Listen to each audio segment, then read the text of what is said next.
We're 2 minutes away, folks.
Well, good evening, everyone.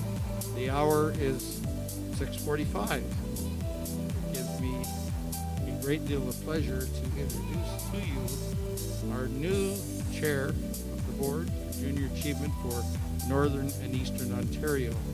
After 9 years, Mr. Paul Lyatt was termed out and tired, I think. But I'm pleasure to introduce to you a gentleman who I've known since I started in JA, and he has delivered programs. He's helped us find funding. Mr. Patrick Davis from BMO.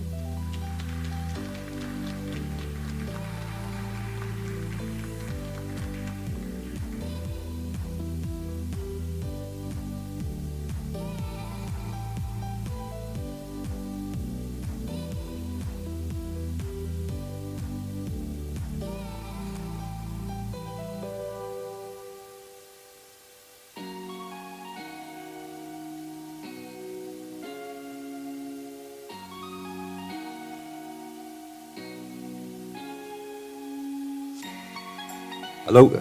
There we go. Good evening, and thank you for joining us tonight. My name is Patrick Davis, and I'm the Chair for Junior Achievement Northern and Eastern Ontario.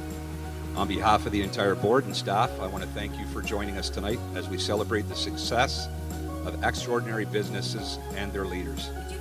As you probably know, this event is a fun development opportunity for our organization, where it helps us to support our mission of inspiring and preparing youth to succeed in a global economy. Our programs that are offered at no cost to educators and students focus on three main pillars: financial literacy, work readiness, and entrepreneurship. These pillars are critical life skills necessary for success in school, work, and life. Entrepreneurs like those we are honoring tonight are creating new products, services, and markets to help drive our economies in ways never imagined before. At JA, we see solutions and inspiration around us every day. We see the different strong money management skills and youth can have throughout their life. Now more than ever, we must provide the next generation of leaders with the skills they need to develop the jobs and businesses of tomorrow, so that one day their hard work will be honored and recognized the same way we're honoring tonight's inductees.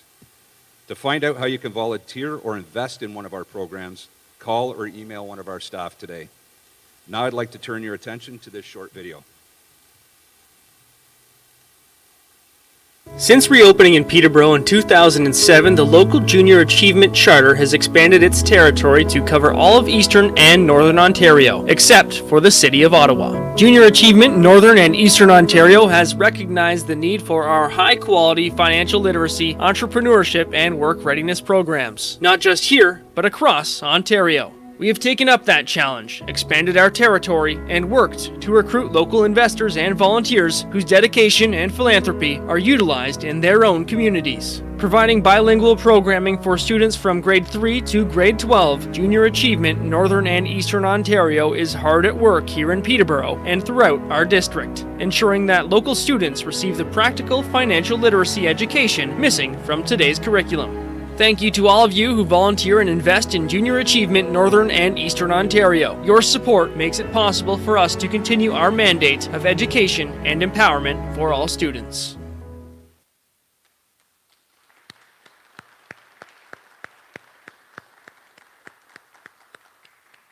With that, I'd like to introduce JA's Business Hall of Fame inductee and current Chancellor Monica Carmichael to the stage alongside with Michelle Frary.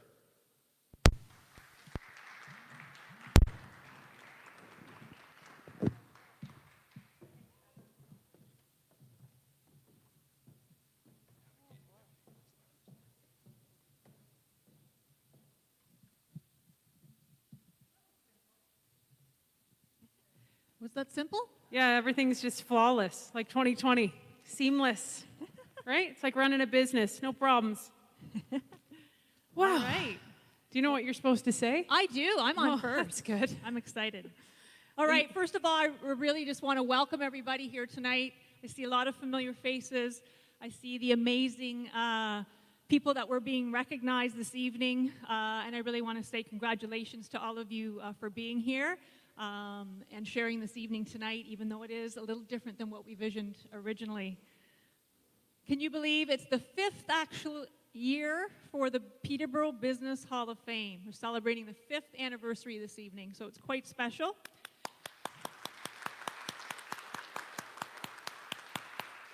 And in a year where many of our plans have been canceled and many events have been canceled, I firstly have to give huge kudos to the Junior Achievement staff in Peterborough under the leadership of John McNutt to have the faith and an undying commitment to making sure the amazing class of 2020 is recognized. Yes. So thank you for being persistent, John. Every month we got the email, okay, we're just going to delay it one more month. We've heard that all around the world, but here we are tonight, so that's a big accomplishment in these times. So over the last 5 years, we've recognized over 40 people into the Peterborough Business Hall of Fame. And 7 new inductees will be recognized this evening. We had over 20 nominees this year, and I had the real honor and privilege of presiding as the Chancellor over the entire selection process. And I can tell you that I was overwhelmed and inspired by the accomplishments, the influence, and the integrity of this group tonight. So congratulations. We'll be opening, yeah, sure, you can clap, come on, we gotta make it sound, there's like hundreds of people in here tonight. We'll be opening the 2021 selections for nominees now until December 4th, so please think about who you can nominate to be considered for next year's recognition. It's been a year where all of us have had to adapt, pivot, and evolve to survive in our businesses. So we're going to turn our attention to the screen for a short video about how Junior Achievement has adapted as well.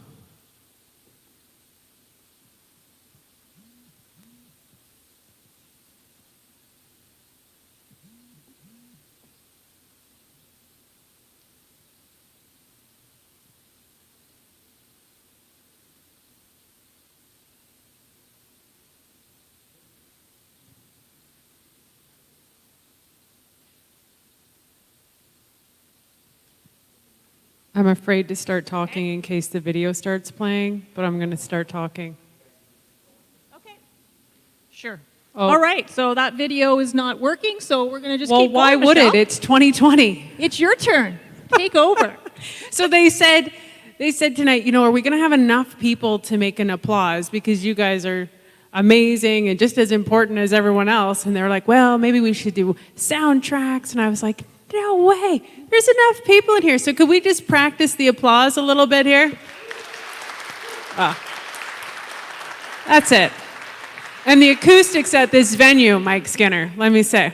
So what that video and what we were talking about a lot, and if you guys have followed this, what happened really quickly when the pandemic hit, just like every other business, we had to pivot and everybody started to go online. And so JA offered all of these amazing online programs at no cost. These kids who were at home and were just thriving to learn, thriving to test their brain, and maybe not in a school way, JA had that programming for them, and they did it in a virtual way.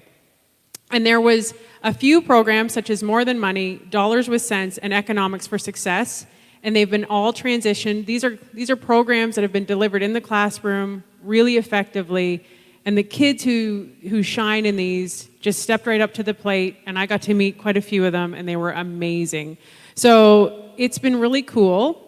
They can do it on their own, or they can do it through direction of other teachers as well. These programs can be accessed in several ways: self-directed, facilitator-led, or teacher-led with a volunteer linking in virtually. As always, these programs continue to be delivered at no cost to the educators and students, thanks to the many businesses and individuals who continue to invest in our next generation of leaders. So thank you to all of you who invest. Go ahead and clap for them, for sure.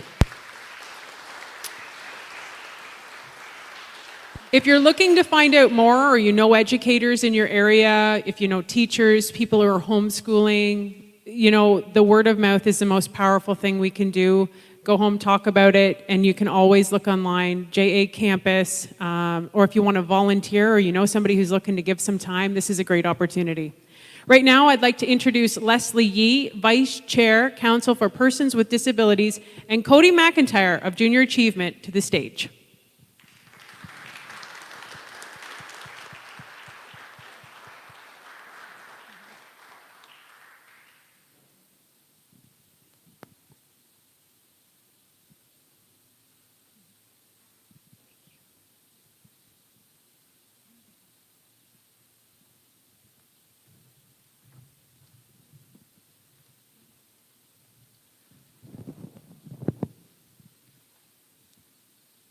Good evening.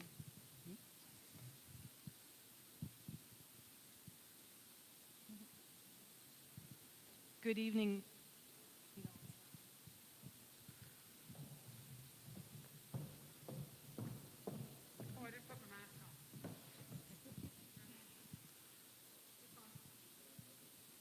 Thank you. Good evening, everyone. My name is Leslie Yee, and I am Vice Chair for the Council for Persons with Disabilities. And I am joined tonight by Cody McIntyre from Junior Achievement. Tonight we're here to talk about an exciting collaboration that our two organizations are doing together. First off, did you know that there is a real wage gap between individuals with a disability and those who do not have a disability? Did you know that those with a disability are at higher risk of being underemployed? Did you know that those with a disability are at higher risk of also living in poverty than those who do not have a disability? With that being said, CPD and JA have aligned visions of creating communities where all people are able to live, learn, play, and work equally regardless of their financial or disability status. Over the past couple of years, our two organizations have shared an office together and collaborated on a number of different programs. As we look ahead to the future, we have decided to join forces in this exciting fundraising opportunity that will benefit both organizations equally. Starting tonight, CPD, along with JA, will be selling tickets for an amazing all-expenses-paid trip for two to the site from Come From Away in Gander, Newfoundland, in June of 2021. This includes airfare, hotel accommodations, and much more. Tickets are available for $20 and can be purchased online or through either one of our offices. The draw will take place at the 2021 JA Business Hall of Fame, May 27th of next year. Profit from this fund development opportunity will be split evenly amongst both organizations to support the vital programs each of our organizations offer. So who's ready to take a gander and support two amazing organizations?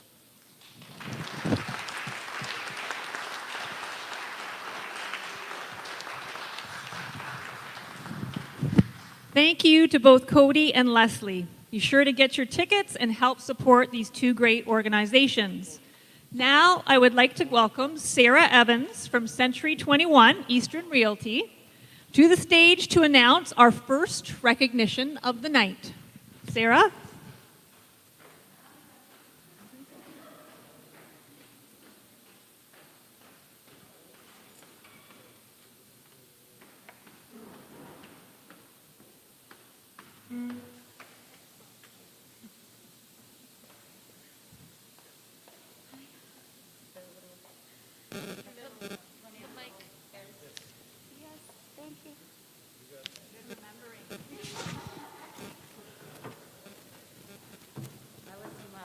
I don't remember everything, but I listen.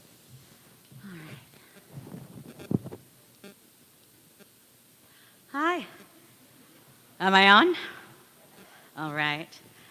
Financial literacy, work readiness, and entrepreneurship are all pillars of junior achievement programs, which are available to students beginning as early as grade 3. Traditionally, these programs are delivered in the classrooms by dedicated volunteers from the business community. Due to the ongoing pandemic, JA quickly transitioned all their programs to a digital platform that can be found on their JA campus. When Junior Achievement began transitioning their programs to a digital platform, in part due to the current pandemic, two of the first groups of students to participate in these digital JA programs were Mariah and Ella Mason. Mariah and Ella participated in the More Than Money and Our Business World programs, where they learned to identify the role of money in their life, ways to earn income through small jobs or a business, why businesses change over time, to finding ways to keep and attract new customers. With the pandemic dragging on, Mariah, Ella, and their mother, Jen, came up with a project to keep busy. They decided to make some do-it-yourself cookie kits and post them on Facebook for their friends to purchase, and then watch the girls' live instructional videos to learn how to decorate them. What turned out to be a fun activity to help keep everyone busy during the pandemic turned out to be a huge hit. People they did not know began to purchase the cookies from their little cookie business known as Sweet Things Bakehouse. The girls soon realized that their cookie business would be a great way to give back to the community, with Nurses Week being an excellent opportunity to donate to the Heroes at Heart Appeal. The girls presented Ross Memorial Hospital with a check for $558 from the profits of their cookie business. Yeah, we can clap for that. Yeah! Well done. Throughout the months of May and June, Mariah and Ella were featured on a short commercial alongside their mother, Jen, on behalf of Junior Achievement. These commercials promoted JA's new digital campus to those wishing to check them out and participate in one of their many self-directed programs. Let us take a look at the short video now. We're not doing that. In recognition of Mariah and Ella's amazing entrepreneurial spirit and for their spirit of giving back to their community, it is my honor to award this year's Students of the Year recognition to Mariah and Ella Mason. Do they get to come up on stage? Yeah, come on up, guys. I'm going to get out of your way. You girls can come on up. Come on up.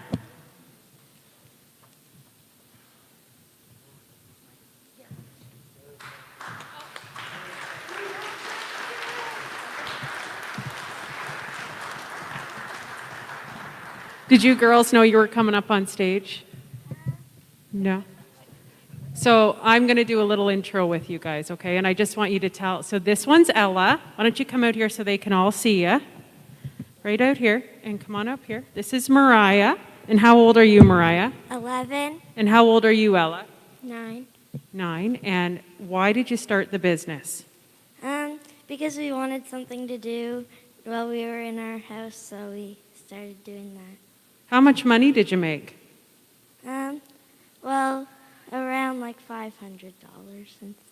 That's a lot of money. And what did you do with it? Well, sometimes we donated it. Sometimes you donated it. And sometimes, yeah, it's very good. Ella, what was your favorite part? Doing the video. Doing the video with me, with Michelle Ferrari, that was your favorite part? Just say yeah. You guys did a really great job, and I was super impressed. When I was doing the video with these girls, they talked about profit margins, and it was absolutely amazing. So you guys did a really great job, and you're a real great representation of junior achievement, and we're really proud of you. Thank you for coming tonight. Is there anything else you want to say? We really liked doing the junior achievement. I like it. Strong silent type. You need one of them in the company too. Okay, just watch yourself going down. So, congratulations. So, in true 2020 form, we're having a bit of a technical issue. So the videos that we're supposed to air tonight are not currently working. So a lot of work and effort goes into these videos. They're beautiful. They highlight you guys. And your TV is absolutely doing a great job. And you will see them in the final product. Okay? So just to give you guys a heads up. And we just like to keep 2020 going on a kind of thing. So that's what we're doing right now. And that's why if you thought I was up here texting my friends, I wasn't. I'm up here texting David Feely. Hi, David Feely from Your TV. We still have communication. So we did have Rhonda Keenan, and she has a lovely video. I'm going to communicate with you because we do have the video. We have a video? Everybody clap!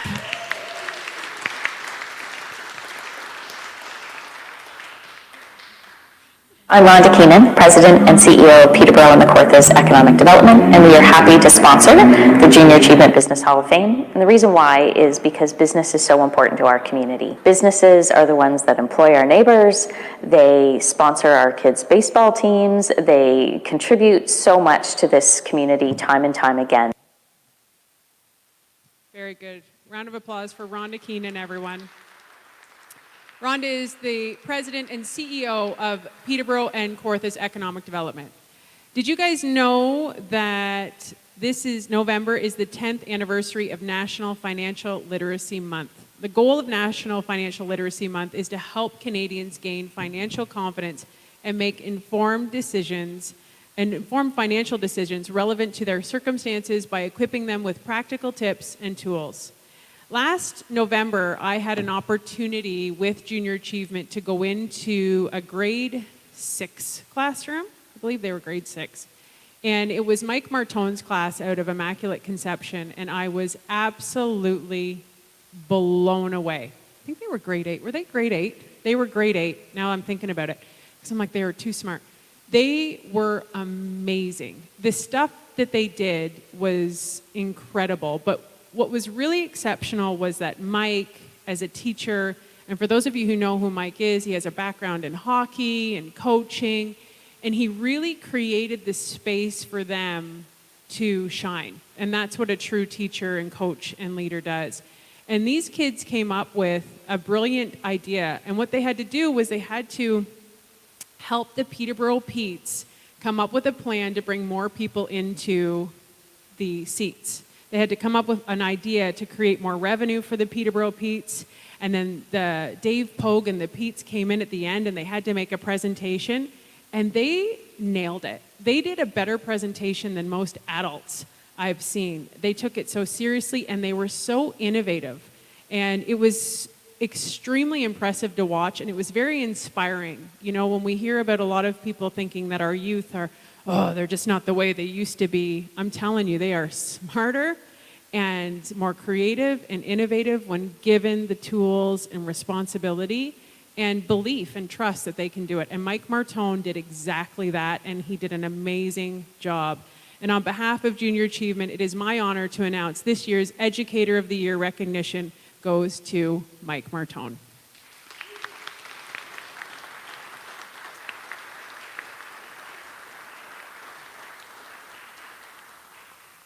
Due to illness, the role of Mike Martone will be played by me, Michelle Frey. Hi, I'm Mike. I'm just kidding. He can't be here this evening, but he will be receiving this plaque in the coming days from his students, which he has a very amazing relationship with. Awesome. Inspirational. Congratulations to Mike. He's very well deserved in this honor. Do we have the video of Stuart Harrison? We Yes, have video. We're good. So let's hear from Stuart, the president and CEO of the Greater Peterborough Chamber of Commerce. Hi, I'm Stu Harrison, President and CEO of the Greater Peterborough Chamber of Commerce, strengthening business in both the city and county of Peterborough. Happy anniversary. Oh my gosh, 5 years is amazing. We've been really proud and happy to be a supporter right from the beginning, so congratulations on the 5th anniversary of the Junior Achievement Business Hall of Fame Awards. Have a great show. Clap, clap. Yay, yay. Thank you, Stuart, and happy anniversary to the JA Business Hall of Fame. Now I'd like to welcome Scott Mancini, Area VP from RBC, and last year's Lifetime Volunteer Recognition recipient, to the stage to say a few words. Welcome, Scott.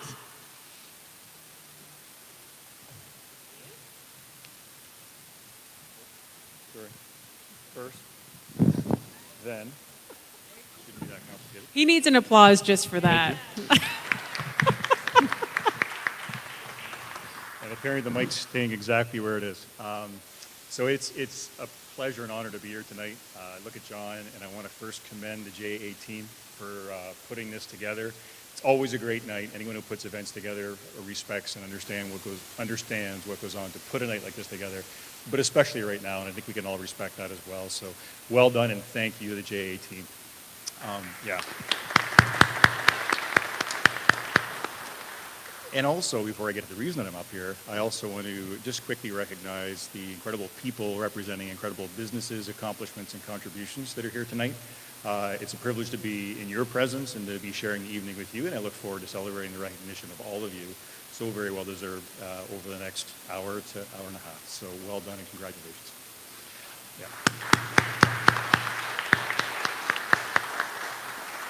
So the reason I am up here is it's my privilege again to be sharing with you this year's, I think I can say, inductee or recognition, individual being recognized for lifetime volunteerism and contribution with junior achievement. So I have the amazing privilege, fortune, day-to-day to work with and call a friend this lady. Her name is Jen Brown. I'm going to say that so I can now say Jen when I talk about her instead of saying she and her. Jen has been so junior achievement for a lot of us originally was all about the delivery in school and in classrooms. And it was an amazing, and is an amazing experience to do that, as Michelle, you've described incredibly well. Jen was one that was the first to put up her hand whenever the call went out for volunteers. She thrives on it. Anybody that knows Jen knows that she is absolutely passionate for youth. She's passionate for community, and she's passionate to help anybody develop, and in this case, specifically youth. She does it every day. And then as junior achievement has progressed, and still is about that delivery, but is about so much more, part of that is mentorship through various programs, World of Choices being one of them that comes to mind, entrepreneurship programs that are relatively new. Jen, again, is the first one that puts her hand up to be a mentor, and not only to be a mentor, and whether it's respect to volunteers or being a mentor herself, which she does, she's also one that recruits others and encourages others and really gets behind anything to do with junior achievement. She's done it for so many years. You know, the synchronicity between what Jen stands for and what junior achievement stands for has resulted in so many years of what I think, and obviously junior achievement does by virtue of enabling me to share with you Jen's award tonight as the Lifetime Volunteer inductee this year into the Junior Achievement Hall of Fame. So Jen, if you wouldn't mind, I will say before, I caught you for your claps, James her husband, and Lucas, her son, are proudly here with her tonight as well, and it's fantastic to have you both here as well. So Jen, if you wouldn't mind coming up.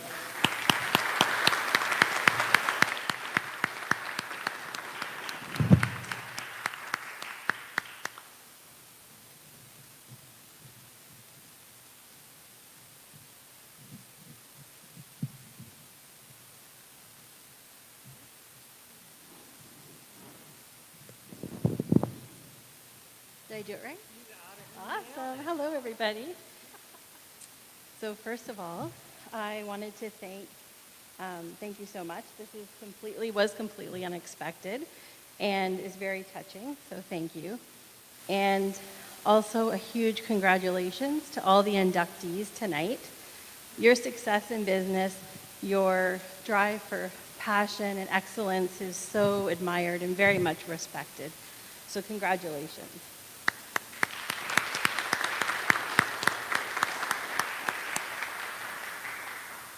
Thank you to Junior Achievement for choosing me for this award.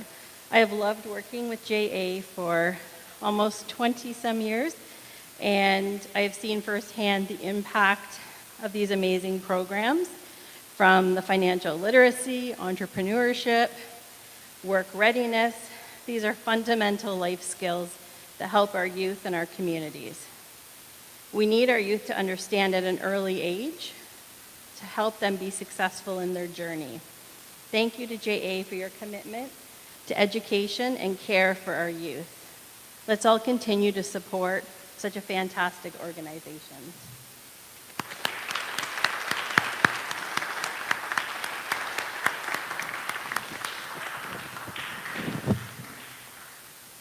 So amazing.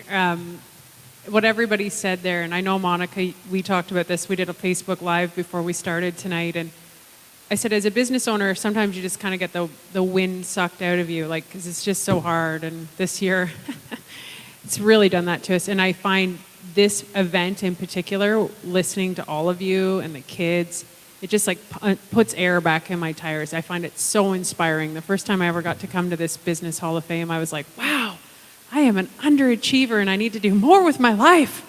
I can't believe how much amazing work all of you do. So thank you and congratulations, Jennifer, Mike, Mariah, and Ella. And before we get on to the program where we are going to induct all of you, and we can't wait, we do have a video from Executive Director of Community Futures, Gail Morehouse. Hi, I'm Gail Morehouse from Community Futures.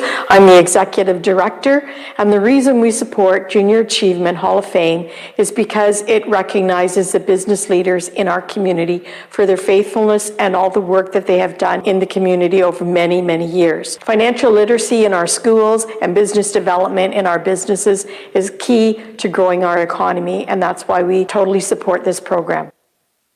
Thank you so much, Gail. Not much longer before the inductions start, but before we do, we would like to welcome Senior Relationship Manager for BMO, Bank of Montreal, as well as the new Board Chair for Junior Achievement, Patrick Davis, to the stage to introduce this year's Heritage Minute inductee.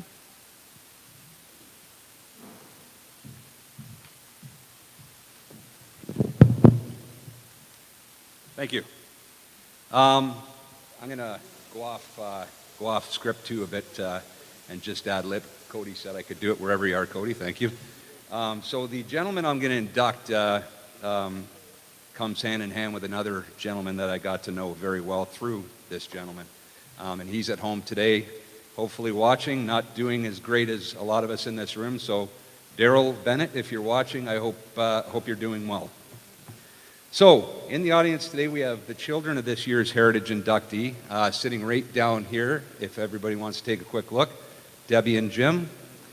This inductee will be remembered as a successful businessman who long served the Peterborough community through his various businesses, which continue to operate today, as well as through his involvement with various community service clubs and foundations. This is a gentleman who actually taught me a lot of life lessons outside of what they teach you in a classroom or what they teach you at the bank and everything else. I'd be sitting at my desk in my office and you'd kind of hear him coming through the front doors, which I know Mike can attest to is quite a ways away, but you'd hear him coming. So on behalf of Bank of Montreal, it's my honor to induct the late Herb Hall as this year's Heritage inductee.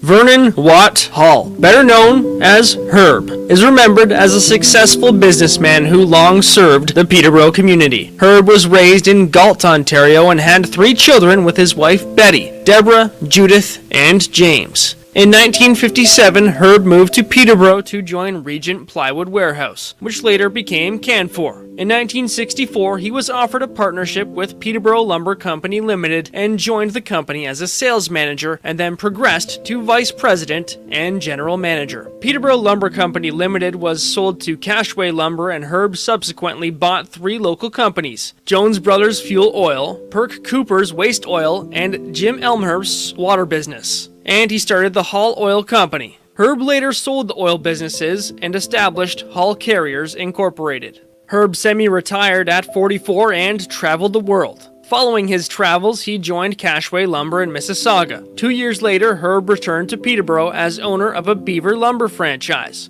During this time, Herb also expanded his business focus by purchasing CT&T Tool and Die with David Forsyth and Peterborough Warehousing with Jeff Nichols. Herb gave back to the community through his involvement in the Peterborough Rotary Club, Peterborough Sales and Advertisement Club, Peterborough Civic Hospital, Peterborough and District Planning Council, Kawartha Haliburton Pine Ridge Health Council, and St. Paul's Presbyterian Church. Many of Herb's endeavors continue to operate in the city to this day. Herb passed away on August 29, 2012, at the age of 84.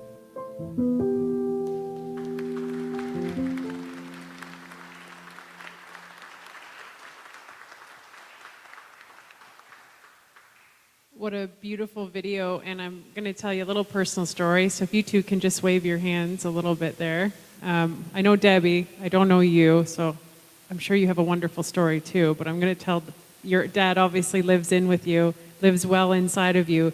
Debbie struggles with sight, and I was hosting a live video, a live show, and we had a dance-off, and I asked people to volunteer to come up. This lady put up her hand. I went and got her. She stood up and she had a stick. Like, I was like, oh my God, as I didn't tell people what the game was. And I was like, what am I going to do? This woman, and she came up and she blew the roof off of this place. Your dad would be super proud of you, and you obviously got a lot of his skill. So very nice to see that. Congratulations to the late Herb Hall.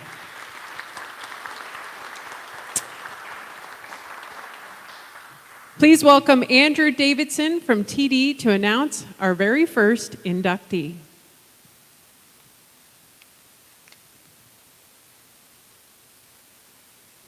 Good evening. My name is Andrew Davidson. I'm the Manager of Commercial Services at TD Bank. This next inductee has been a staple in downtown Peterborough for over 55 years. After handing control of his business over to his 3 children, you can still find him working in the store nearly every day. It's my honor to announce the induction of Morris Cox into the Junior Achievement Business Hall of Fame. Congratulations.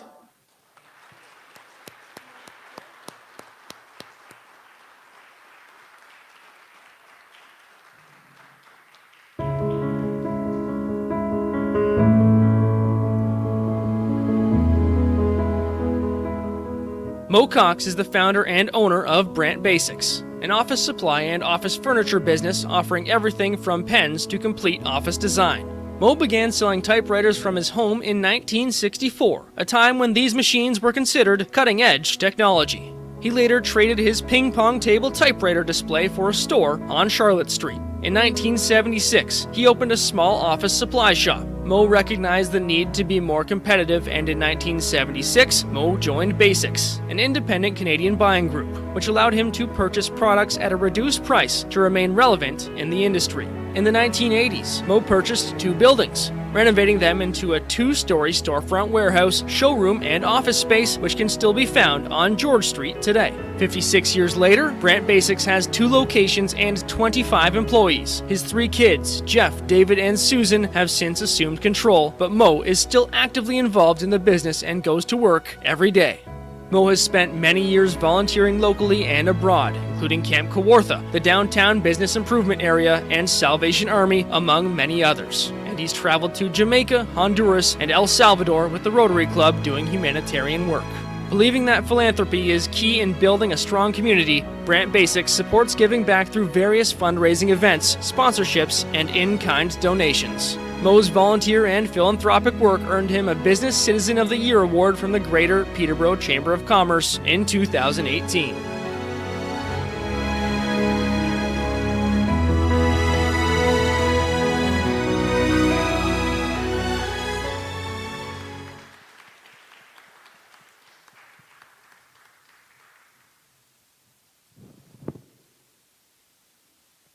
I didn't realize I was going to be number one.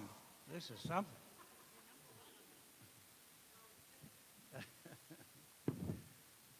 Ladies and gentlemen, it's an honor to be here, and I just like to mention, I want to start my little talk here. I was so surprised that somebody that's 85 years old receives a junior award. That's something new to me. But now that I have, I would like to take this opportunity to sincerely thank your organization for recognizing me at this time. I originally came from Brantford and was one of 8 children raised on a small farm. From as long as I can remember, I always enjoyed the business world, and when I was quite young, I would sell strawberries and vegetables door to door. At other times, it was Christmas cards to neighbors. And as I grew older, I worked in a men's clothing store. And what I realized at that point, that operating a business was what I wanted to do after my schooling. Now, Brant Basics started over 60 years ago in Peterborough, first on a part-time basis in our home, and eventually in a downtown store with the help of my wife, Helen. If I could leave any advice for the junior achievers, it would be to start small and gradually expand. And I don't have to tell that to the people that are here today. But expand when you can afford it. Far too many businesses do the opposite and soon learn the hard way that they cannot pay the bills, and they end up by having to close the doors. In spite of that, it is a great occupation if you take your time to expand. We now have our 2 sons, Jeffrey and David, and our daughter, Susan, who operate the business, along with approximately 25 employees, some of whom have been with us over 30 years. Brant carries on and increases their product line as new items become available. Another large part of my life for the last 35 years or so was joining the Rotary Club of Peterborough. Most of our best friendships are those that started through Rotary, and I also enjoy international trips to the most needy countries that Rotary supports. Some of the countries that we have helped are Jamaica, El Salvador, and several trips to Honduras and Nepal. Again, thank you very much for this honor, and I wish all of the JA members the best in the future, especially after this pandemic finally fades away. Thank you very much.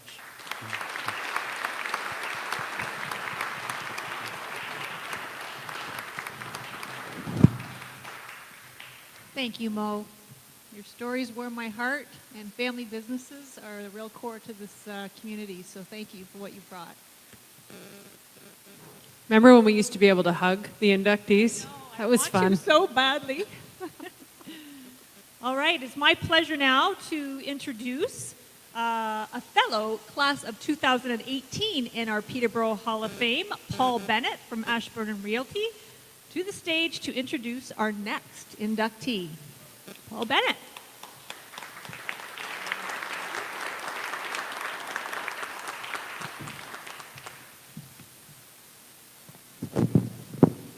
How many of these did you get, John? There's a ton of them. So I've got a little speech here I've got to say, but before I get to this, I do want to get a little bit personal, Cody, if that's okay. I'll be 2 seconds. This next inductee is very important to me. I feel like our careers have kind of mimicked each other throughout our past. We kind of started at the same time. We've kind of grown together over the years. And I can't be more proud to be up here to give this, or help her get into this Hall of Fame. The speech that I was given was whether you're looking for a nice hot cup of coffee or a quick bite to eat, or just hold you over to your next meal. This next inductee will be sure to satisfy your cravings in her coffee and bake shop with her unique culinary touch. Congratulations to our next inductee, Lisa Dixon.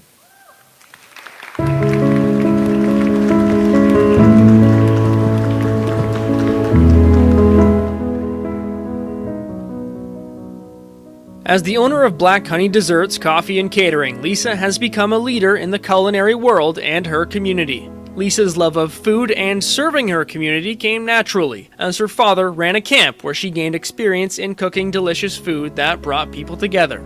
Despite her early exposure to cooking, Lisa's first passion wasn't culinary arts. In fact, Lisa graduated with a degree in art history and archaeology. However, while working in a cafe, she realized her passion. She fell in love with baking, and following graduation, Lisa pursued her education at Algonquin College and Le Cordon Bleu Culinary Arts Institute. Lisa, her husband Mark, and 3 children moved to Peterborough in 2004, and Lisa quickly realized the city needed a place for coffee, desserts, and baked goods. Within a year, Lisa launched the cafe, and 4 years later, she expanded and started the catering business. Today, Black Honey has become known for its coffee, desserts, soups, and wedding cakes. The company continues to grow and employs more than 30 people in the coffee house and the catering and bakery operation. In addition to running a successful business, Lisa is a professor at Fleming College, where she trains the next generation of culinary professionals. Lisa feels a strong responsibility to giving back and is always looking for ways to do more.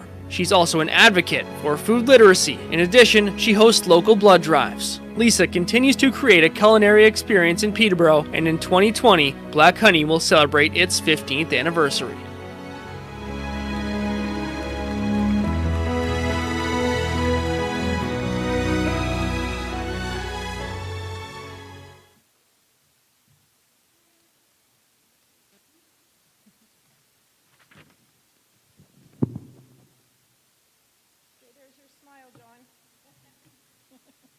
Thank you so much, and thank you, Michael. I know someone like John, it probably didn't take too long or too much convincing for you to open up the space, so thank you for that. Yeah. Well, it's a great honor. I appreciate this, and despite the small crowd, I do know that there are many people out there that are supporting us, especially our employees, our family, and it is, despite the tough 7 or 8 months, really touching to know that this eventually will happen, and it did, and great work to everyone.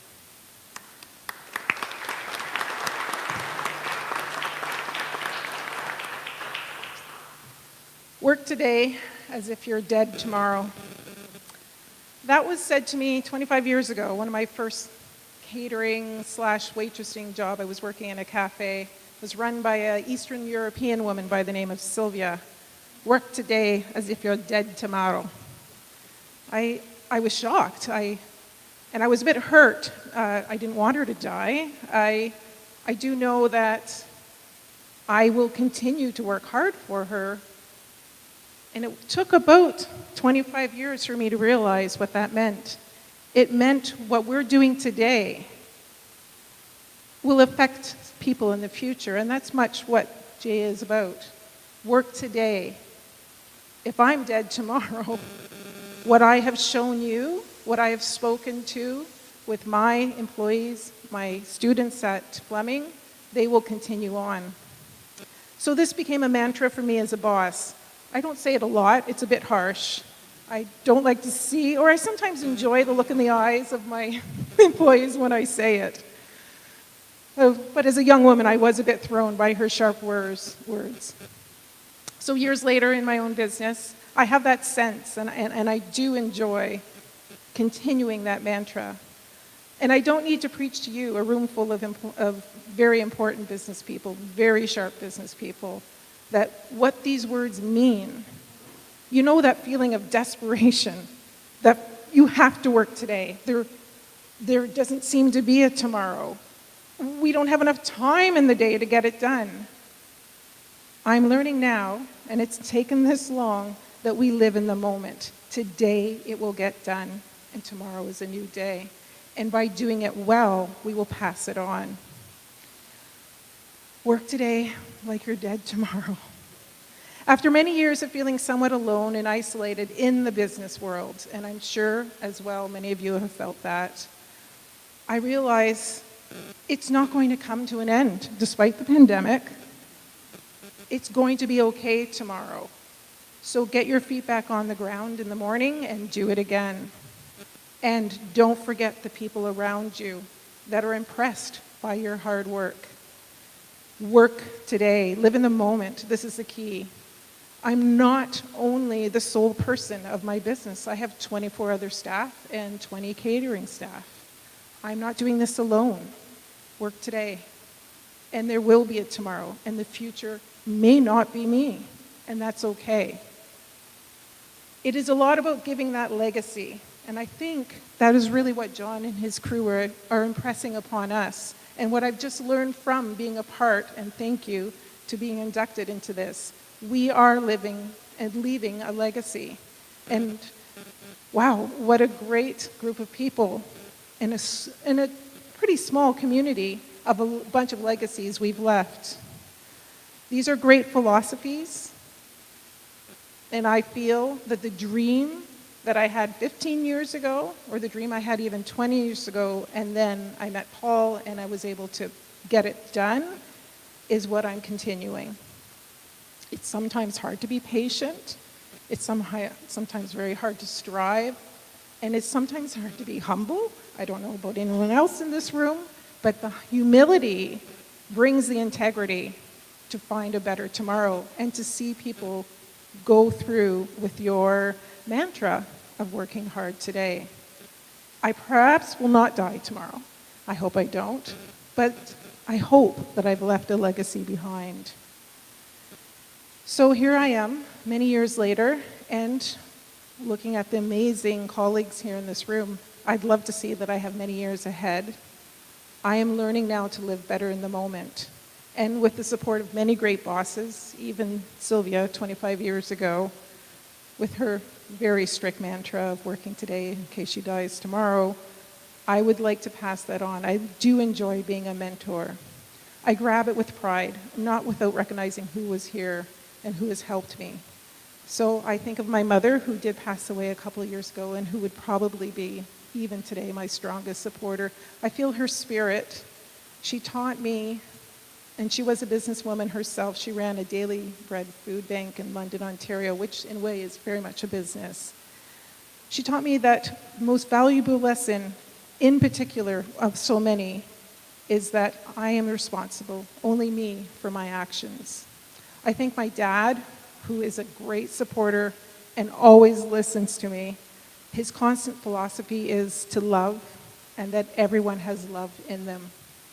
I think Paul and Laura from Ashburnham Rentals, Paul who introduced me, it has been fun growing up with him, although he's a little bit more of a junior than I am, but thank you, Paul. And I also thank my kids, Jade, Ray, and Nathan, who have watched me at the age of 13, 8, and 7 start the business, and now we're adults themselves. All three of them are entrepreneurs themselves, so again, working hard today. I thank them for their support, and I thank my husband, Mark, who we have both been through a lot of tests and trials, and he has stuck with me, and I appreciate that so much. He's given me the greatest confidence, and of course, 31 years in 3 weeks, unconditional love. And through his survival of cancer many years ago, I see strength that I never thought I would have, and he gave it to me. Work today. Work. Live and love and be present. These are the gifts of a successful person, the people that I am here with today. So I will leave you, my colleagues, with that. I strive to be like so many of you. And although we can't spend a lot of time to be near, this is really special. Don't be anxious for the tomorrow, or at least don't fear it. And I'll say to my competitors over there, the two little ones, that will probably take over the bakery in a few years. Live in the moment. Don't worry about the future. It'll come. When you build the business and you have colleagues, look at them as equals. They have so much to teach you, so much that when they are living tomorrow and in the future, they've taken a little bit of what you've taught them and done even better. Your family is the most important, your friends, but most importantly, yourself. Live today, be present, and remember that legacy will come in.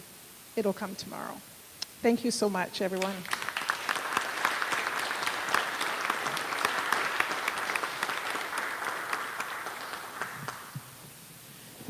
So good. I just wish you had brought me like some sweets, something to drink, a little hot ginger. I'll come tomorrow and get that. Yep, this is what I told you. You need to come here. It pumps your gas back up. That was a great speech, Lisa, and you're full of integrity yourself. Well done. Up next, we have Bob Govro of Govro and Associates, who is also a former JA Business Hall of Fame inductee, to introduce our next inductees. Come on up, Bob. You're the next contestant on the Junior Achievement Business Hall of Fame.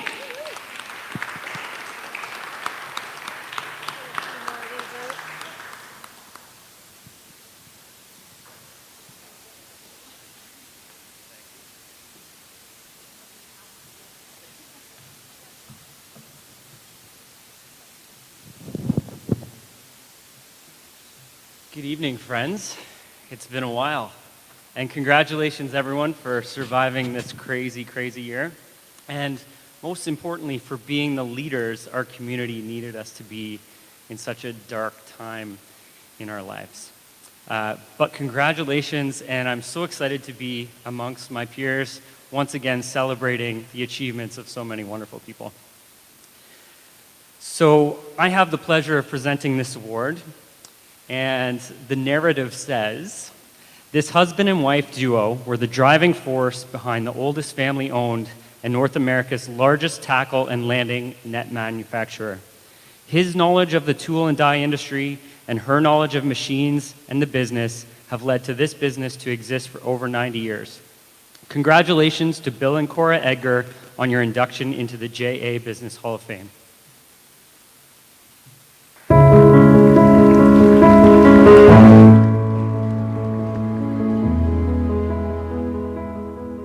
Bill and Cora Edgar operated Lucky Strike Bait Works Limited, a family-owned Canadian manufacturer and one of North America's oldest and largest tackle and landing net manufacturers.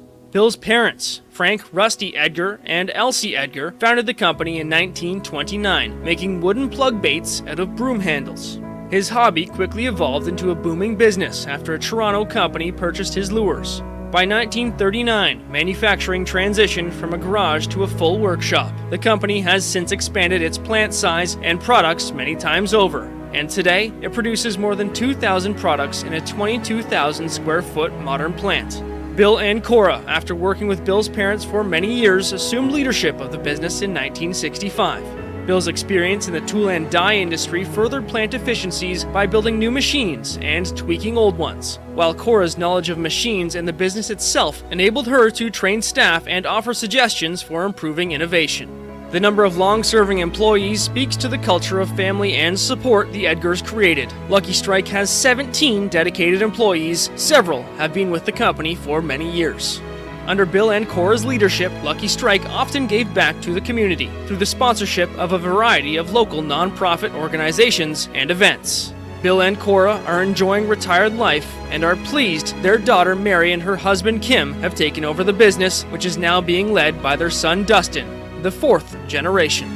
The Edgars' knowledge and relationship with the fishing community has earned Lucky Strike recognition and respect with fishing enthusiasts and industry manufacturers.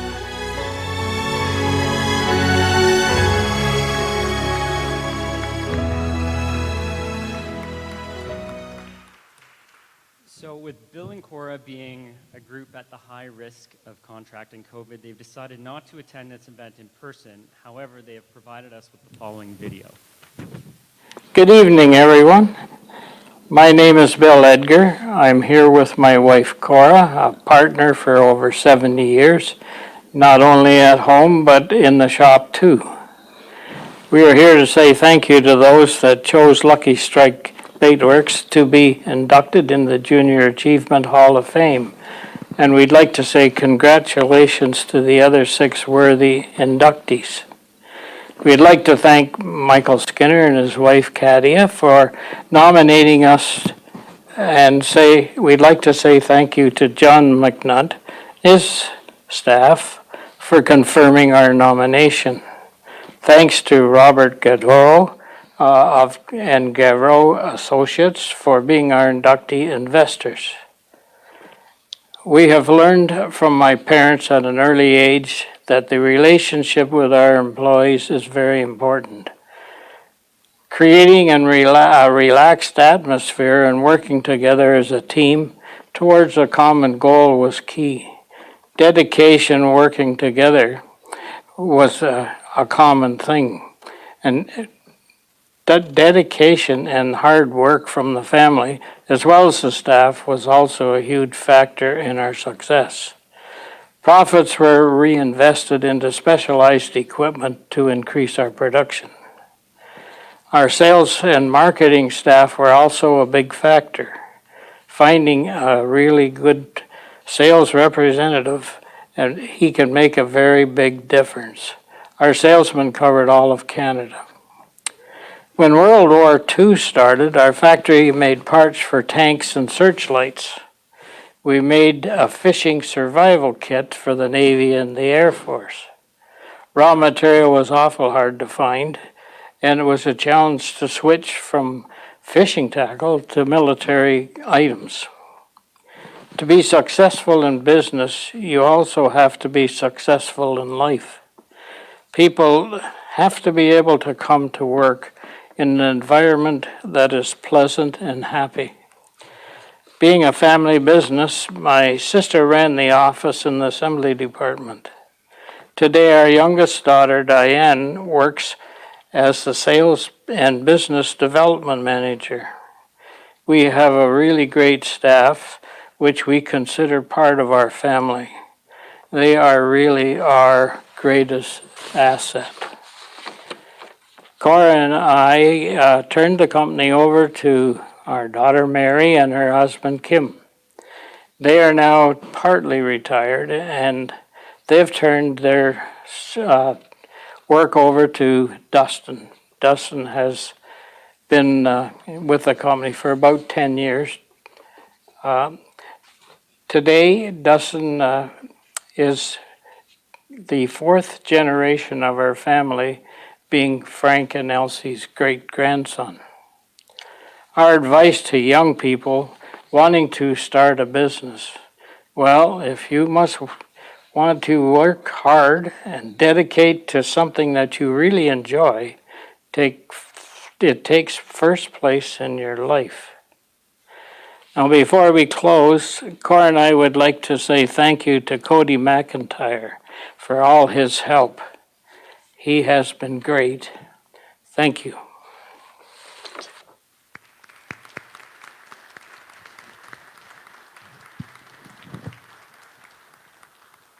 Wow, that's inspiration, eh, Bob? 4 generations. Just think of Govro and 4 generations later. How big is that going to be? You're not great at math.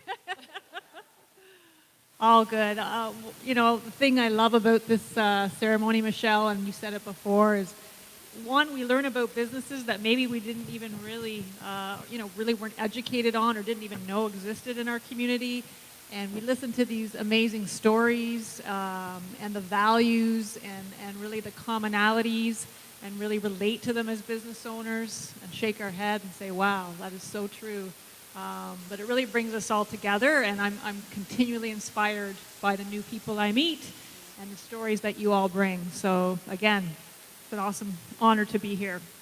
So without further ado, we are going to call up on behalf of Kawartha Credit Union, going to have our own President and CEO, John McNutt, introduce our next inductee. Woo! Thanks, Monica. And I'm going to do it from here. Those stairs are just too much of a challenge for me this evening. And I am going to take 1 minute for a paid announcement of sorts. May 26th, August 27th, October 22nd, and finally, November the 5th. Those were the dates that we worked with and thought was going to take place. And I'm sure many of you, when you think about it, you remember when we were told that the kids were going to go back to school on April 6th. And as I say, we thought that we were going to be doing our event on October 26th, May 26th. And we thought we were safe when we talked to our friends here at the venue and we said, you know what, we'll get in front of this and do it on August 27th. Well, anyway, I can't express our gratitude enough to Mike and the staff here at the venue because we were determined to do this, part of it, live. And so here we are. And I'm just really, really pleased about that. We're going to adopt something that has been said a couple of times here tonight. And you're going to hear an awful lot of it. But our mantra is going to be now more than ever. We have been talking about financial literacy for 100 years, Junior Achievement has. But as business people, you realize the debt that's been rolled up, not just in Canada, but across the world. And it seems to me the people that are in a position to survive it are those that understand the importance of financial literacy. And I think entrepreneurship will come to the forefront even more, just so people can get themselves stabilized on their own. Our inductee is clearly a person that lives that. At a very young age, in the passing of his father, Jim inherited the agricultural business out in Keene.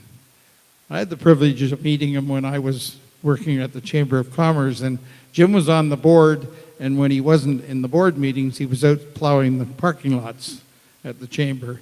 And I come to know him and his wife very well.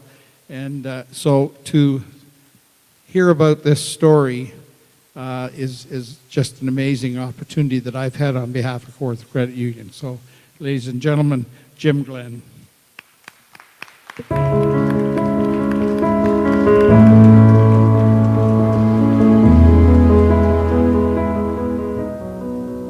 Jim Glenn has spent his life surrounded by agriculture and has cultivated a variety of businesses involved in agriculture products and services.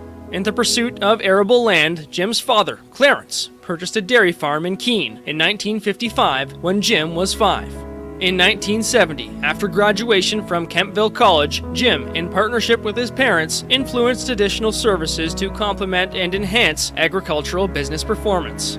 At 29, following the death of Clarence, many economic challenges erupted, triggering a need for business diversification. Jim abruptly became head of the business and embarked on a series of changes to meet ag industry needs while reducing business exposure.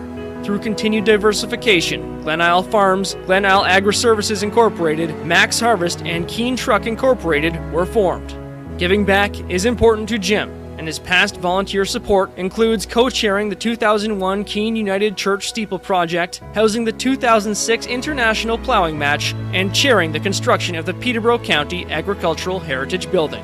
Jim's leadership and commitment to agriculture has earned him many accolades, including the Outstanding Young Farmer Award, the Entrepreneur of the Year Award, and the Motherwell Award, which was presented for excellence in leadership and dedication to the Outstanding Young Farmers Program and agriculture industry.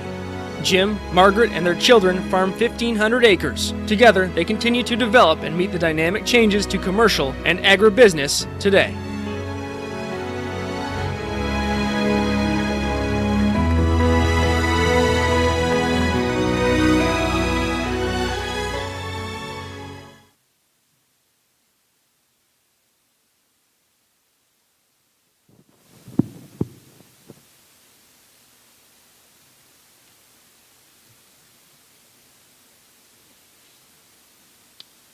Thank you, ladies and gentlemen.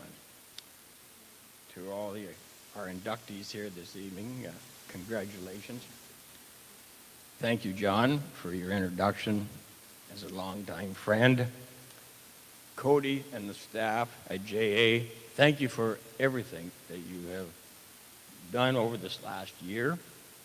I'd like to thank my nominator, Patrick Davis. Thank you, Patrick. We had a lot of 17 years of good friendship as my bank manager. And yes, we, like Lisa said, we told a few life stories.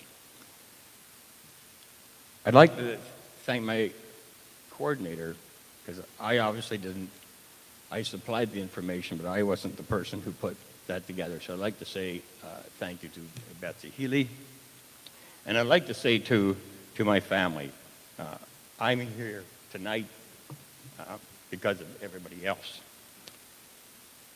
Now, a little bit about the farm. 50 years ago, I graduated from Temple College, and it was in January of 71 I joined the business with a 10% share with my father. Now, about 47 years, also with me is my great wife, Margaret.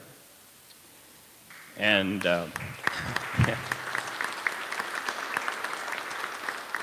so in those last 50 years of business, Marg and I have had some exciting turns in the road, some challenges as we faced in 50 years of being in business. However, I think in our business structure, we always tried to produce a very quality product because we were marketing in Ontario, in a state, in a Canadian standard. And I learned that marketing very early from my father, Clarence. Service was always very important to me. I always loved marketing. I had very basic, no education in it, but I used to watch how the other people would do it. And I'd pick up on some things and I'd try it, and it would work. I would have results. Through those years, we've had to change immensely with the times. No different from being a small business owner. Everyone in this room knows what I'm talking about in change. If you didn't change, you just wouldn't be there. So we've made those drastic changes.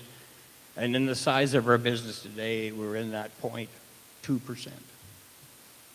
0.2% of the people that produce agriculture.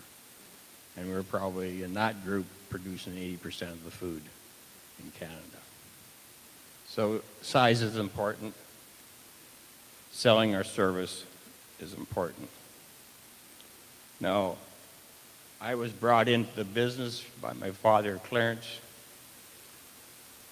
and in 2008 and 9, we brought my two sons into the business. And our own structure will carry on, and we've made a number of changes. There's 4 or 5 businesses we operate, as you saw on the screen behind me. But we've made those changes to offer a service to the community, which we thought was needed, and that's why we went into it. And I think in the most times that has held. I'd like to say something about volunteerism and mentorship. And that's been very important in the lives of Margaret and myself. We learned that very early in our lives. Margaret's parents, Harold and Isabel, and my parents, Clarence and Betty, always contributed in their community. We learned that very early. John F. Kennedy made a statement when I was a very, very young teenager, and he said, it's not what your country can do for you, it's what you can do for your country. And if there's ever a time some people on this North America planet shouldn't heed to that, this is the time. I've been involved, I guess, in volunteerism. We all have our way that we want to do it, and all those ways will be different. My friends used to say to me, Jim, why aren't you in politics? My short answer was, politics just doesn't move fast enough for me. There is a longer answer. But I had a way that I felt I could give back. And I felt that in a community, in the county-wide or in our own community in Keene, give me a project that we're doing and I'll manage it. And I had the opportunity to manage a steeple project in the village of Keene. And that was a project where it was $564,000 and we paid it off in a year and a half. And it was everybody in the community who loved the steeple because it was a landmark. Margaret and I were hosts of the International Plowing Match. Under the great leadership of Norman Blodgett, a close friend, we had 85,000 visitors come from far and wide, and we put $200,000 cold hard cash right back into organizations, farm organizations, Rotary, to the hospital, JA, to the volunteer organizations that need it and help our community. Mentorship is important, and to these two young ladies here this evening, never be afraid to go to any one of us in this room or to a leader that inspires you and ask them. When someone does that to myself, it makes you smile. You want to give back, and I just love seeing the younger generation, how they exceed. A number of students work for us on our farm through the years, and today we have a number of students that are on training in our shop and our truck, and I thoroughly enjoy the youth and the enthusiasm of these young people and what they carry on. There is a future. The young people are taking it on, and if I can mentor them along, I'd be very happy to do that. There's nothing better than when you ask the question on the visitor's experience to one of the events I just mentioned. You can ask the open-ended question and then just stand back and listen and watch the smiles of what their visitor experience was. I just love that. I just love that. That's what makes me tick in volunteering in a community. Thank you, my friend, for everything you've done.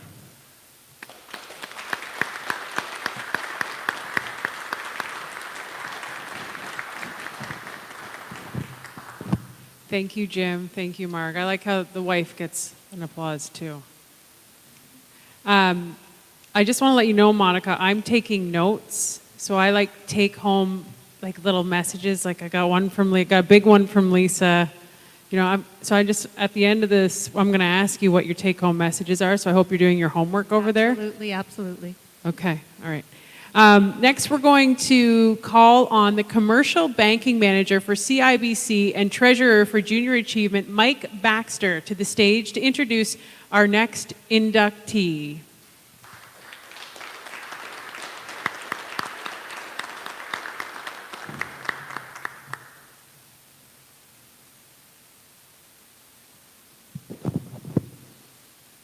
kudos to everyone for remembering to take these hairnets off afterwards, eh?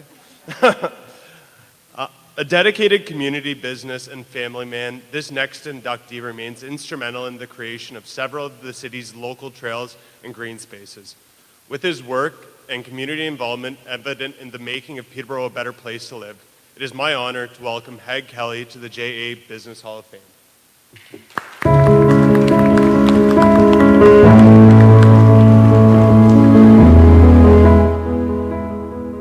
From a young age, Hag Kelly developed a keen interest in business by watching his father run a number of businesses, including Peterborough Fuel and Transfer, which had been a family business since 1922.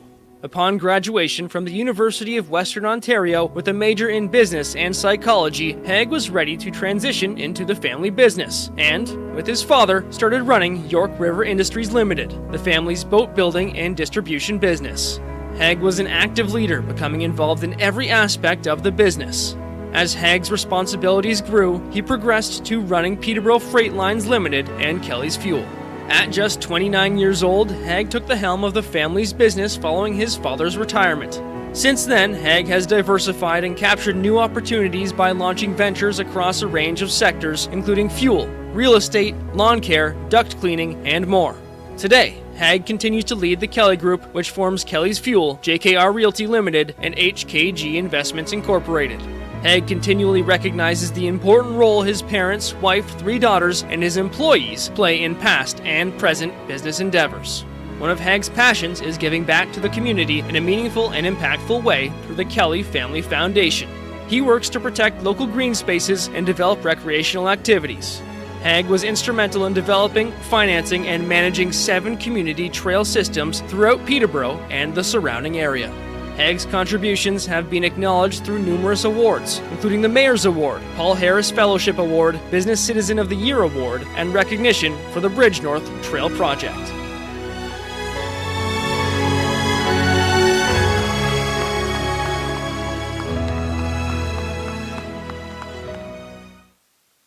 Hag and his wife have chosen to maintain a very tight social circle with their daughters and grandchildren, which is why Hag is not here tonight. However, Hag did provide the following statement. You know, I'm still trying to figure out, by being inducted to the Business Hall of Fame, does that mean I have to retire? I hope not. One of the best decisions I ever made was to choose business as my career path some 50 years ago. I can't tell you how satisfying and rewarding it has been for me. I find it somewhat ironic for being recognized for something you love so much. Sort of like having your cake and eating it too. But I would really like to thank the Junior Achievement Organization and the committee that brought my name forward. I'm truly honored and privileged. Privileged to be up here with these other inductees, and of course the ones that have gone before us. So again, thank you. Now, John McNutt has indicated to us to keep our speeches short. But what John doesn't realize is I have nearly 120 years of business stories I can tell. While I'm not going to do that tonight, my wife is probably saying, thank God. But I would like to give a shout out to the young entrepreneurs or junior achievers out there and leave you with 3 things that I think are important in running a successful business. First and foremost, take really, really good care of your people or your employees. Nurture them. Understand their wants and needs and treat them like family. I have 3 daughters, none of whom joined me in the business, so my employees became my extended families. You do this and I can guarantee you that they will pay you back in spades. Secondly, all companies need to have some kind of debt to grow their business and to pay the bills. The key word here is some. Pay off your loans as fast as you can. Don't get in over your head as far as debt is concerned. And always leave some money set aside for a rainy day. Because as every business person here knows, there will be rainy days. And when those days come, you certainly want to have the cash available to help weather the storm. And last but not least, have fun. Make sure to have way more positive days than negative ones. And if you're finding that you're having way more negative days than positive, then maybe it's time to change your business direction. Thank you again, and congratulations to the other inductees here tonight.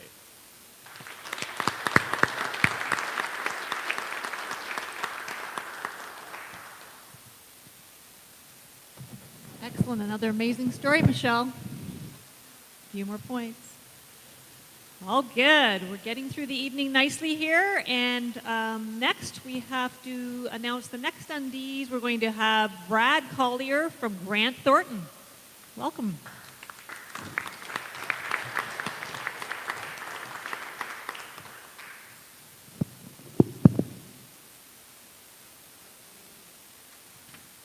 Good evening, everyone.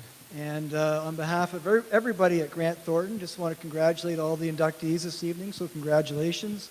And also want to congratulate John and everyone at Junior Achievement for being resilient in the face of diversity and making this evening happen. So congratulations, everyone.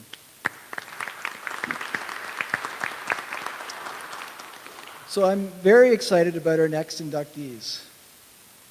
Having spent their lifetime welcoming guests to Peterborough and their hotel, our next inductees always manage to be partners in life and in business. Although Bill passed away in 2018, his wife Marion continues her role with the business with her son Alan, who has also now taken control of the business. And so I'm very pleased to announce our next inductees, Marion and the late Bill Morrison, into the Junior Achievement Business Hall of Fame.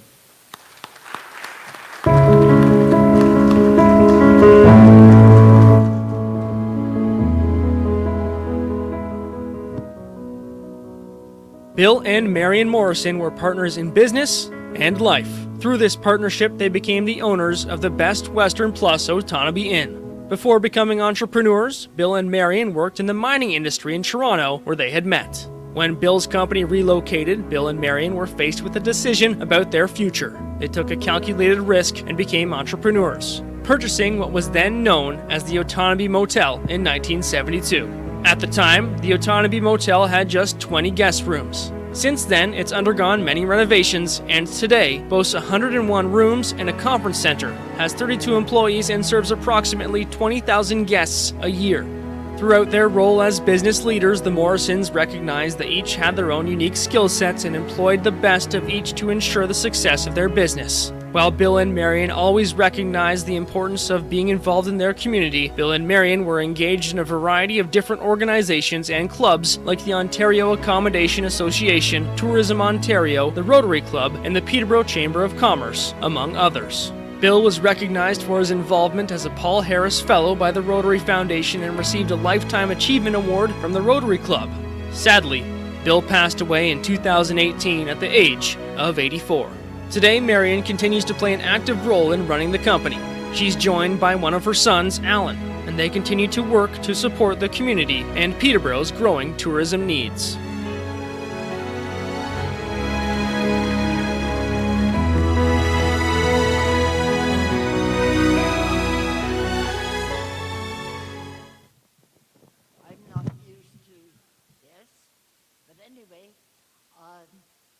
In 1972, Bill and I embarked on career changes.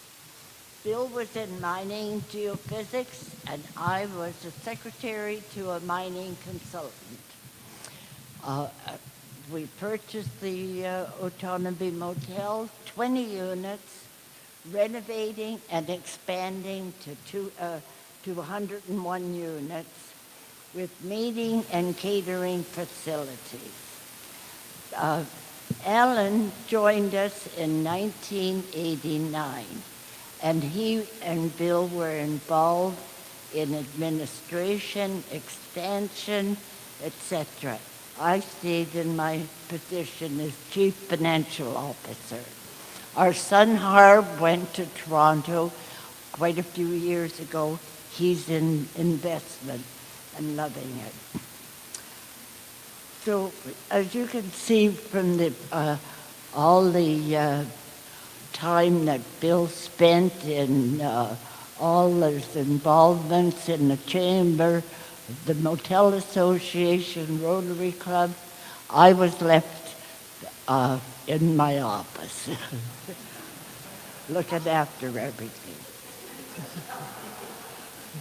During this pandemic, Alan and I are continuing our mandate to see us through these troubling times. On behalf of my late husband, Bill, I would also like to acknowledge our staff members, current and past, who were instrumental in providing our vision of superior hospitality to the citizens of Peterborough and all those who visit our great city. And thank you to the Royal Bank that has helped Ellen and I through all of this. And thank you, Junior Achievement Business Hall of Fame. It is a great honor to be nominated. Thank you.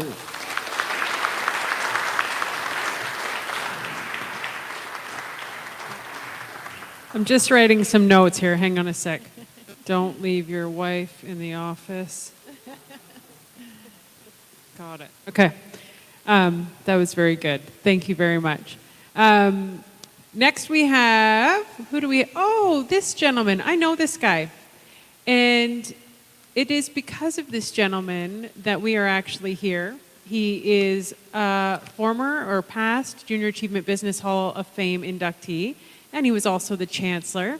He's also my friend, and he's also a really cool guy, and he owns this building, and he's the one that let this all happen. Mike Skinner, welcome to the stage.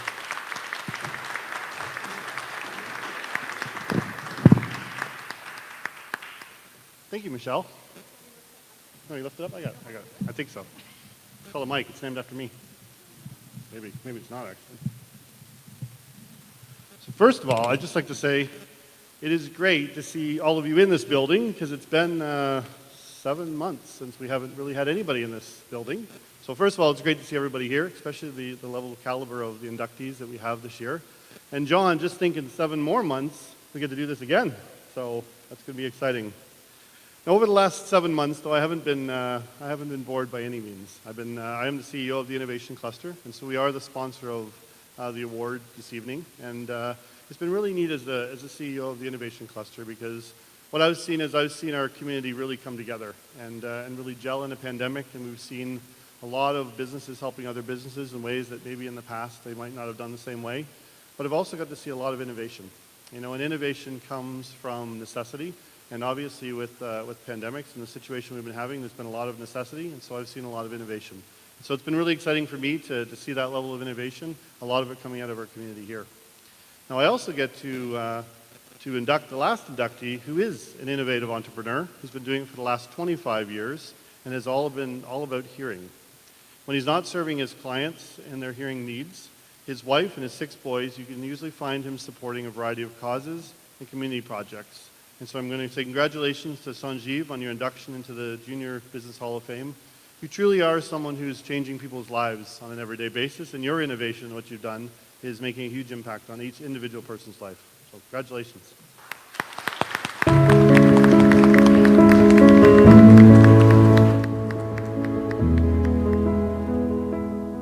For more than 25 years, Sanjeev Sukumaran has been the owner and primary audiologist at the Ear Company. From his time spent in boarding school and through his extensive university career, Sanjeev knew he wanted to help people. He just didn't know through what occupation. After signing up for a communicative disorders class, Sanjeev found his calling. Following an undergraduate degree from Andrews University, a master's degree from the George Washington University, and a doctorate from Salus University, Sanjeev gained extensive experience working in a variety of hospital and audiology clinics across the province before he opened the Ear Company in 1993.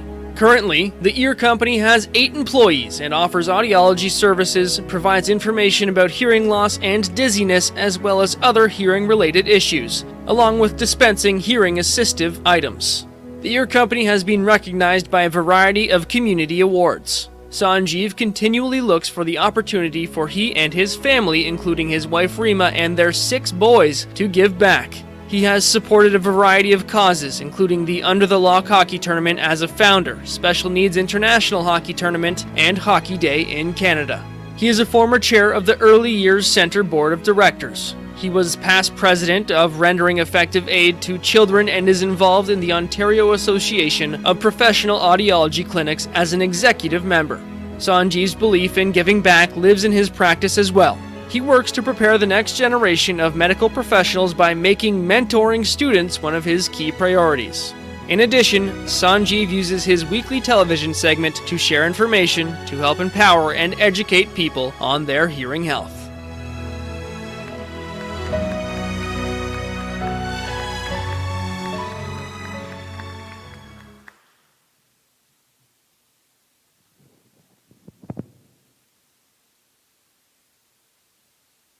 So first of all, I would like to thank you folks who've organized this night. I know you've tried and tried and tried again, which is oftentimes what we do in business as well, right? So thank you for doing that. You know, when I got the call that I was going to the Hall of Fame, I was like, man, I was a pretty good athlete, but the Hall of Fame? Do you guys think that too?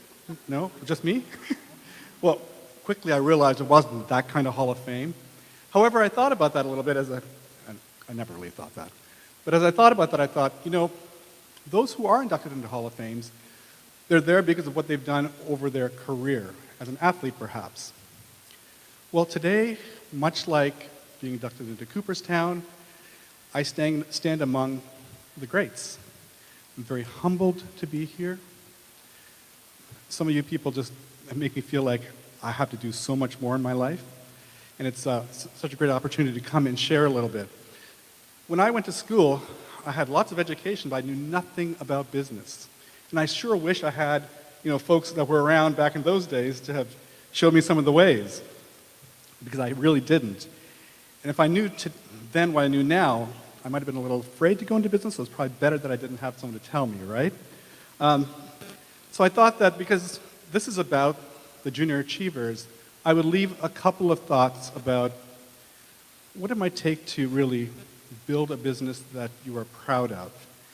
And I know each of you will probably have those same thoughts, and we've all been through many of the same things. The first thing I would say is that the road to excellence is full of potholes. Sometimes they're not just potholes, sometimes they're craters, and they're hard to get out of.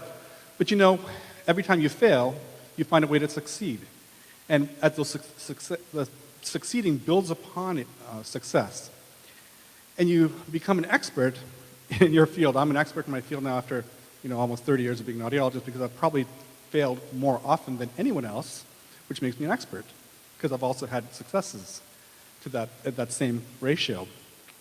So, you know, don't be afraid of the failures you face, because they'll make you figure things out and grow and move forward. That's the first thing.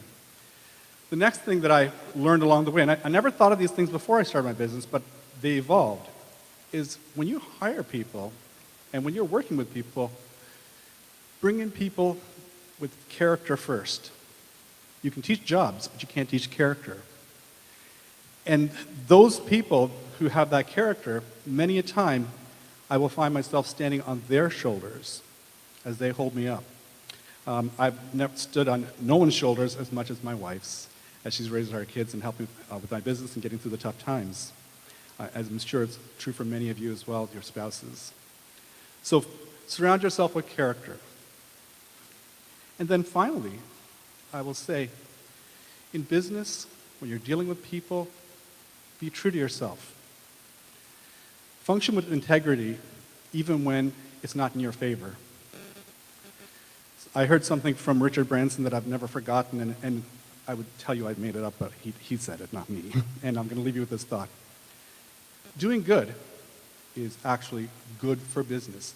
If you think about that, I'm sure that each and every one of you, you're here because you've done good, and good has been good for your businesses. I think that's a commonality we will all share, and hopefully we can pass that on to the younger generation.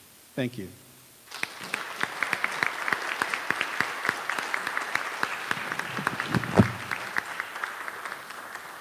Sanj is full of character and full of integrity. They're very well said. You are a character. I will give you that for sure. Very well said, and definitely added into my notes, Monica. I'm going to be comparing them. If we could do one more just really big round of applause for these inductees.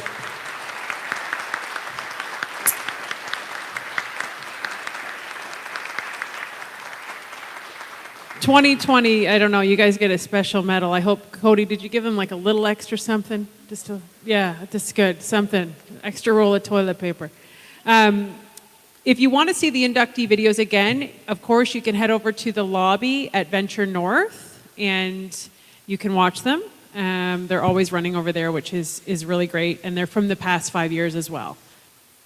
And before we wrap up, I'd like to thank again all of the investors whose hard work and generosity has allowed us to not only put this extraordinary event on, but also have contributed to the funding of JA programming in the upcoming, which is a difficult school year for many.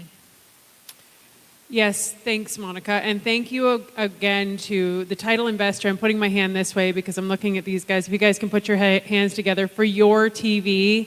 Excellent work. And, you know, David Feely has been texting me constantly, giving me updates, which I greatly appreciate. I have no idea how you got my number, but I love that you did.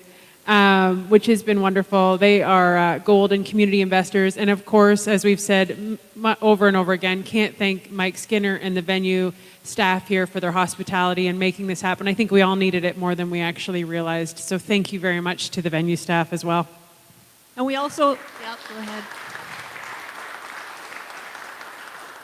So many people to thank when this happens. So a huge thank you to all of our media investors, Kawartha Now, Peterborough This Week, Chorus Entertainment, Global Peterborough, The Wolf, and Fresh Radio. Ooh, it's so fresh.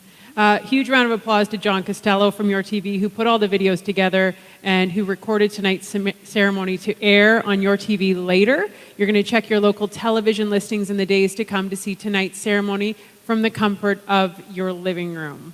Make sure you share it and pass it along. It'll be a keepsake as you go forward.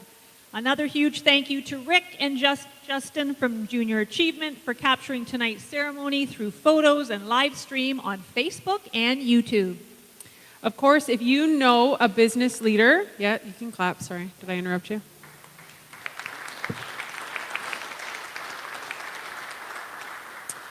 If you know a business leader whose exemplary accomplishments of vision, leadership, and commitment to excellence have strengthened our economy and community through their integrity, business acumen, and community contributions, you can nominate them for the 2021 Junior Achievement Business Hall of Fame. Nominations are now open until December 4th at 3:00 p.m., and more information can be found on the Junior Achievement website. Monica, before you sign off, I want to know your biggest takeaway. I know I said I wrote points for every person who spoke, but I'd like to know your biggest takeaway from all of this tonight. Well, Lisa hit me pretty strong, and live in the moment and be present. And all the family legacies in this room are so inspiring, and that really hit my heart tonight. Well, it's pretty deep inside, you know, for you, that's pretty personal. For what I hear over and over again is this common denominator of serving.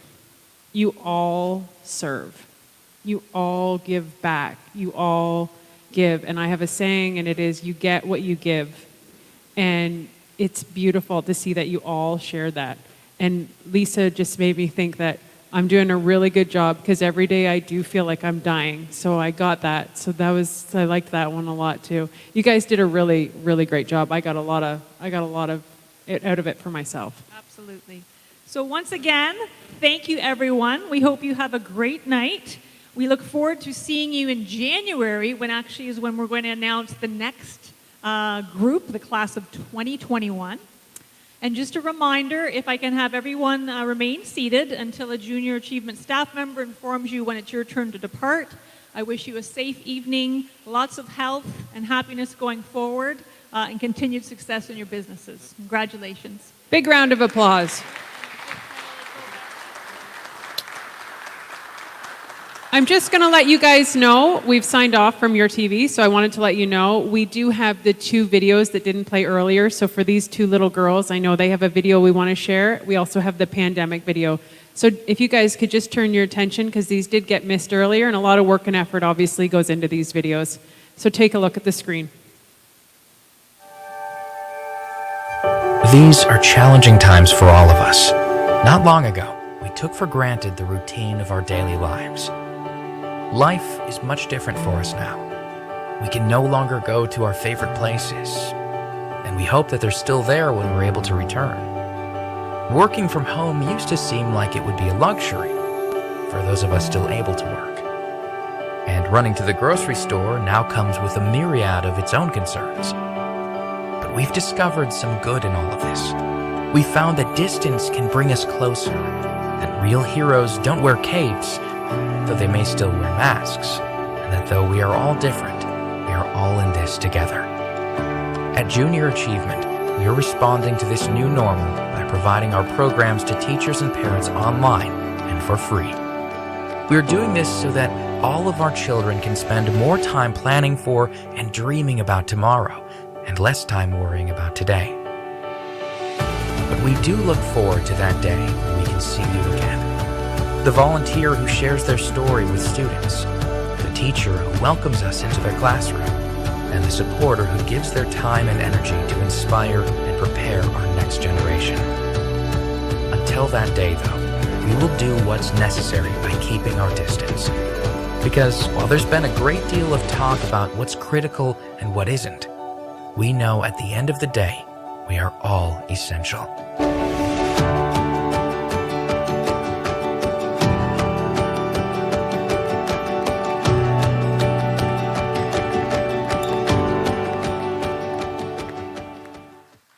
And one more Kids video are from so our drawn to screen time.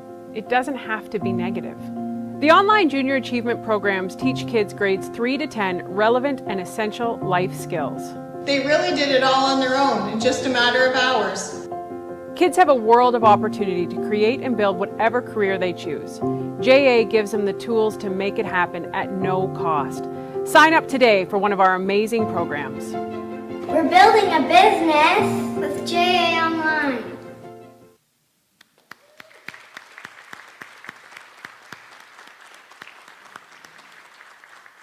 Thanks again, and thanks for dealing with that. As we mentioned, the JA staff will come to you and help you get out, so thank you very much for being here tonight.